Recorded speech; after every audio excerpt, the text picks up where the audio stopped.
Afternoon আজকে afternoon থেকেই ব্লগটাকে শুরু করছি। এখন 12:15 এই ঘড়িটা ঠিক কারেক্ট টাইম। তো আজকে এখন সেজে গুজে যাচ্ছি হচ্ছে আমাদের নিচেই আমাদের পিকনিক হচ্ছে। এই ঘর থেকে আমরা সব রান্না করে বাচ্চাদের সাথে গিয়ে বসে বসে একটু নিজেদের মধ্যে টাইম স্পেন্ড করা, এইটাই যেটা প্রত্যেক বছরই করে থাকি। আগেও আমি ব্লগে তোমাদের সাথে শেয়ার করেছি। প্রতিবার ড্রেস কোড থাকে হচ্ছে লাল, আর এবার হচ্ছে ব্লু, যেটা শেড পরে আসো। তো আমার ব্লু যেগুলো আছে একটা তো টাইট হয়ে গেছে দেখছি, কেন জানি না আমি, আর ওটা পরতে পারবো না।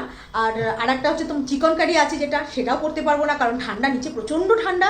তাই ভাবলাম না এইটাই পরি, এই গ্রিন বলছে কেন, এই ব্লুটাই পরি। তো এই আনারকালি, হ্যাঁ বলতে পারো আনারকালির মতনই এটাই পরলাম। তো এই সিম্পল সাজ সেজেছি, একদম পুরো ব্লু হয়ে কিছুতে ব্লু হয়ে গেছে একদম। তো আমি আজকে মানে আমার যে রান্না যেটা করে নিয়ে যেতে হবে সেটা হচ্ছে ফ্রাইড রাইস। আমি আর অর্পিতা দুজন মিলে ফ্রাইড রাইস করছি, আর বাকিরা যা যা আছে সবই পরে শেয়ার করছি। তো চলো তার আগে দেখিয়ে দিই আমার কি আমি ব্যাগ তো গোছানো হয়ে গেছে, যে আমার ফ্রাইড রাইসটা কেমন হয়েছে। আর এদিকে একটা ওয়াশিং মেশিন চলছে, তার জন্য আওয়াজ, আমি পরে এসে আবার মেলে দিয়ে যাবো।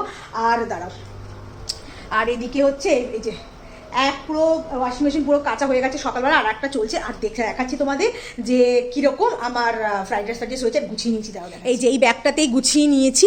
এইখানে এই চায়ের জন্য কাপ নিয়ে নিয়েছি, স্টার্টার খাওয়ার প্লেট, এখানে হাতাগুলো রয়েছে, দুটো হাতা এক্সট্রা নিয়ে নিয়েছি, চাদর নিয়ে নিয়েছি, জলের বোতল। আর এখানে বাবা, এখান থেকে প্লেটটা তোলো তো একটু, দাঁড়াও ফ্ল্যাশটা জ্বালাই। এই যে এখানে ফ্রাইড রাইস আমার হয়েছে, আর অর্পিতাও নেবে, আর বাকিরা সব যা যা আছে নিচ্ছে, সেগুলো সব তোমাদের সাথে পরে শেয়ার করছি। নামিয়ে ঢেকে রাখো। হ্যাঁ, আর এই যে আমার ঋষিও আজকে মোটামুটি একটু ব্লু শেডে গেছে। তো হয়ে গেছে রেডি তুমি, চলো তাহলে চলো নিচে যাওয়া যাক। আর এগুলো তো প্রায় শুকিয়ে এসছে, এগুলোকে পরে এসে আমি তুলে দিয়ে যাব। আর বাকি যেটা ওয়াশিং মেশিনে হচ্ছে সেটা আমি পরে এসে মেলে দিয়ে যাব। তো চলো, এখানে গুটিয়ে রেখেছি শুকলা, থাক এগুলো হোক। আর শ্বশুরবাড়িও গিয়েছিলাম, তো তোমাদের তোর সাথে শেয়ার করা হয়নি, আর ভিডিও করিনি, সত্যি কথা বলতে ভিডিও করিনি। ওই শ্বশুরবাড়ির পাশেই যে ফ্ল্যাটের যে পাশেই মাঠ আছে, যেটা অনেকেই যেন ডানকুনি খেলার মাঠ, ওই ডানকুনি খেলার মাঠেই, আওয়াজ দেখো, ডানকুনির খেলার মাঠে বইমেলা হয়েছিল। বইমেলার কিছু ক্লিপস আমি তুলেছি, সেগুলো তোমাদের সাথে আমি শর্টসে শেয়ার করবো। তো এখন চলো, পরশুদিন গিয়ে কালকেই চলে এসেছি। তো এখন এগুলো থাক নিজেদের মনে, আর আমি নিচে যাই এবার, না হলে পরে ফোন করা শুরু করে দিয়েছে সব, গেলেই মুখ শুনতে হবে। তো চলো, বেরিয়ে পড়েছি, চলো এখন দেখি ভারী কি হয়েছে ব্যাগটা। তো চলো, চাদরটাও নিয়ে নিলাম, ভীষণ ঠান্ডা বাইরে।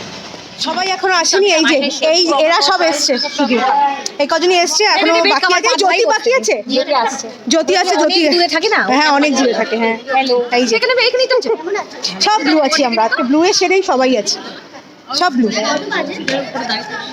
ছোটবেলায় পিকনিক মানে ছিল ক্যালেন্ডার ইভেন্ট নয়, ছিল ইমোশনাল ড্রিভেন এক্সপিরিয়েন্স। সকাল থেকেই এক্সাইটমেন্ট ওভারলোডে থাকতো, তাই না? আমার মতো তোমাদেরও তো এই অবস্থাই হতো। আর কি আছে ব্যাগের মধ্যে, কি নেই, কি নিয়ে যাব, কি খেলবো ওখানে গিয়ে, সেগুলো জোগাড় করে নিয়ে যাওয়া।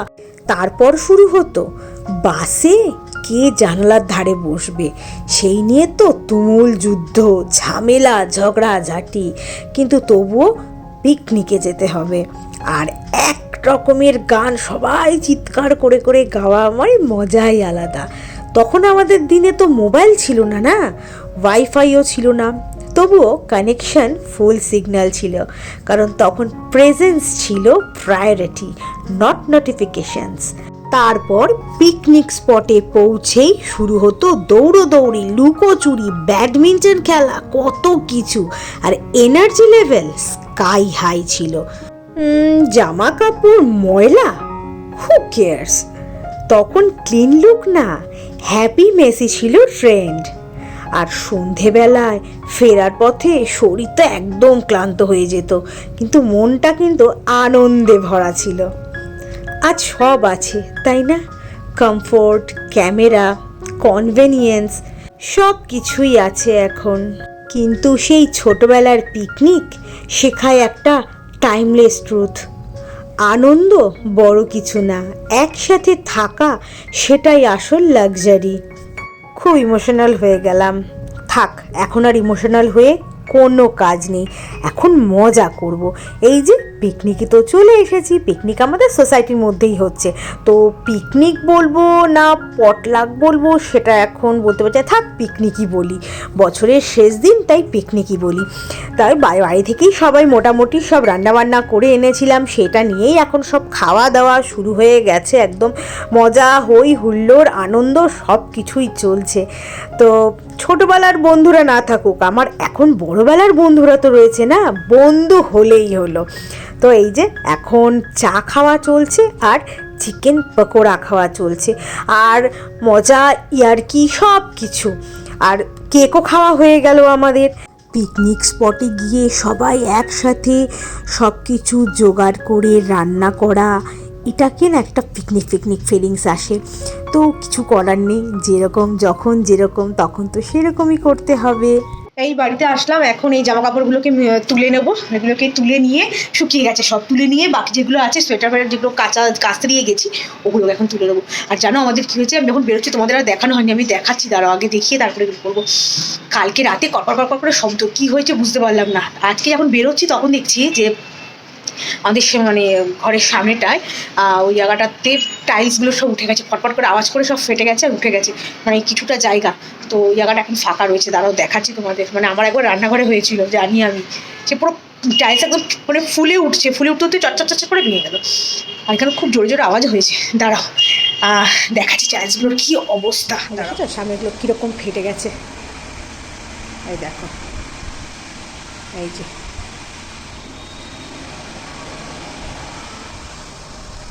কেমন ফেটে গেছে। এগুলোকে এই যেগুলো ভালো পাওয়া গেছে সেগুলোকে এইখানে রাখা হয়েছে, কি অবস্থা। আমি লাস্ট পিকনিক করেছিলাম, মানে ওই সবাই মিলে একসাথে রান্না করে লাস্ট পিকনিক করেছিলাম যে বছর আমার ঋষি হলো। ভাবতে পারছো কত বছর পুরনো, মানে কত বছর হয়ে গেছে, সেই রকমভাবে পিকনিক হয় না। আমার মায়েদের একবার হয়ে গেছে পিকনিক করা বড় মাসি বাড়িতে, তা মাকে বলেছি তোমরা যতবার ইচ্ছে করো, কিন্তু আমি যখন যাব তখন কিন্তু করতে হবে পিকনিক আবার, কারণ আমার ঋষিকে এগুলো একটু এক্সপিরিয়েন্স করাতেই হবে, কারণ আমরা যেগুলো করেছি বা এখনও হয় কিন্তু আমাদের তো সেভাবে যাওয়া হয় না, তো মানে কোথাও, তার জন্য ঋষিকে তো একটু এক্সপিরিয়েন্স করানো দরকার। তার জন্যই মাকে বলেছি যে তুমি কিন্তু আবার কিন্তু তোমরা প্ল্যান করো, আমি যাব। ঋষির ফেব্রুয়ারি মাসে পরীক্ষা শেষ হয়ে যাচ্ছে, তারপরে আমি যাব। এই যে সব জামা কাপড় মেলে দিলাম এদিকে, আর জানলাও বন্ধ করে দিলাম, আর এই খাটেও আপাতত যেগুলোকে তুললাম সেগুলোকে এখানে দিয়ে রাখলাম, এখানে রোদ চলে আসবে একটু পরে, এই বিছানায় পুরো রোদ হয়ে যাবে, তা যেটুকু ওই টানা টেনে যাবে এখানে থাক এগুলো। আর এবার চলো আমি যাই। বাড়ি থেকে চলে এসেছি, এরপরে না খাওয়া দাওয়ার পালা। এখন না প্রায় 2টো বাজে, তো ভীষণ খিদে পেয়ে গিয়েছে বাচ্চাগুলোর, ওরা তো খুব খেলেছে তার জন্যই খিদে পেয়ে গেছে, তা ওদের দিয়ে দিলাম। এই যে ফ্রাইড রাইস, অর্পিতা আর আমি ফ্রাইড রাইস করেছিলাম, সুমি করেছিল চিলি চিকেন, আর ওখানে স্যালাড আছে, স্যালাড জ্যোতি আর অর্পিতা দুজনে মিলিয়েই করে এনেছিল। বনিতা চিকেন কষা করেছিল আর অপর্ণা করেছিল আর ডিম কষা, আর চাটনিও অর্পিতা করে এনেছিল, আর মধু করে এনেছিল চা আর চিকেন পকোড়া। জ্যোতি স্যালাডের সাথে পেস্ট্রিও এনেছিল, আর মিষ্টি তো রয়েইছে, মিষ্টি আমি আর সুমি মিষ্টি নিয়ে নিয়েছিলাম। এইভাবেই আমাদের আজকের পিকনিকটা হলো। তা ওই যে বাচ্চা পার্টি সব খেতে বসে পড়েছে, তা ওরাও খুবই এনজয় করছে, খাওয়া দাওয়া করছে, বেশ মজা করছে। ছোটরা যে যার বাড়ি চলে গেছে, এবার আমরা বড়রা খেতে বসেছি, তো আমরাও এবার আমাদের খাবারটাকে ভালো করে এনজয় করি। এই যে রোদের মধ্যে বসে বসে খাওয়া হচ্ছে, বাড়িতে তো এরকম হয় না, খুব মজা করলাম আজকে। আবার বেরিয়েছি, আমাদের পিকনিক শেষ হয়ে গেছে, এখন সবাই মিলে আবার বেরিয়েছি পান খাওয়ার জন্য। আরও দুজন আসছে, পিছনে আছে, ওরা স্কুটি নিয়ে জয়েন করছে। আর এই বিসর্জন ঘাটের এইদিক তো বিসর্জন ঘাট, এইদিকেই এসছি আমরা, এখন চা খেতে এসছি। কোথায় চড়াচিয়া থেকে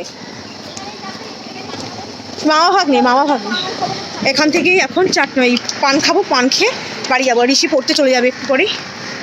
চলো। হ্যাঁ খাবি? কেন এলাচ দেওয়া ছাড়া নেই? হ্যাঁ হো যায়গা।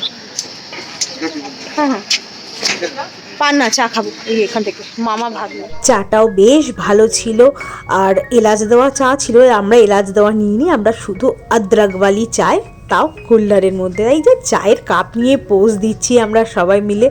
আর মধু তো চা খায়নি, মধু ওই যে জলের বোতল নিয়ে এবার পোজ দিচ্ছে, দেখো চিয়ার্স করছে সবাই মিলে, বেশ মজা হচ্ছে। চা খাওয়া হয়ে গেছে, ওই যে ওখানে চা পানের জন্য এখন অর্ডার দেওয়া হয়েছে, পান বানাচ্ছে। তো চলো এখন বাড়ি যাব। আর আজকে দিনটা খুবই ভালো কাটলো। আর ব্লগটা কেমন লাগলো অবশ্যই জানাবে। আর তো লাইক শেয়ার সাবস্ক্রাইব করে আমার পাশে থেকে আজকের মতো এইটুকুই। দেখা হবে অন্য একটা ব্লগের সাথে, ততক্ষণের জন্য টাটা।